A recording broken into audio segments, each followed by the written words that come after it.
तर सध्या जोरदार पाऊस सुरू आहे बेळगावला.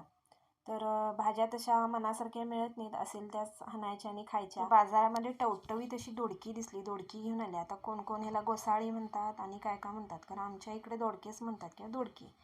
तर ते हाणले, स्वच्छ धुतले, त्याच्यावरचे साल काढून घेतले, साल फेकून दिले नाही, त्याची चटणी बनवते, खूप छान होते. दोडक्याचे छोटे छोटे असे तुकडे करून घेतले आणि प्लस कट मारून घेतले. कढईमध्ये 2 चमचे तेल टाकून घेतले, त्याच्यामध्ये उभा चिरलेला कांदा टाकून भाजून घ्यायचं लालसर.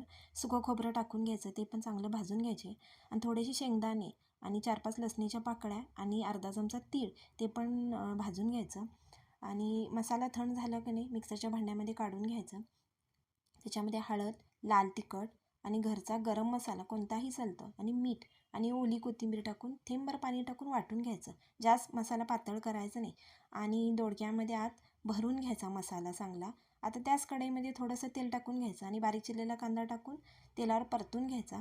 कांदा परतला की त्याच्यामध्ये टॅमॅटो टाकून घ्यायचा, तो पण तेलावरती परतून घ्यायचा. आता भरलेली दोडकी टाकून घ्यायचं आणि एक वाफ काढून घ्यायची, पाणी अजिबात घालायचं नाही. उरलेल्या मसाल्यामध्ये थोडंसं पाणी टाकून त्याच्यावरती तो मसाला घालून घ्यायचा आणि थोडंसं गूळ टाकायचं आणि भाजी झाकण ठेवून चांगली शिजून घ्यायची.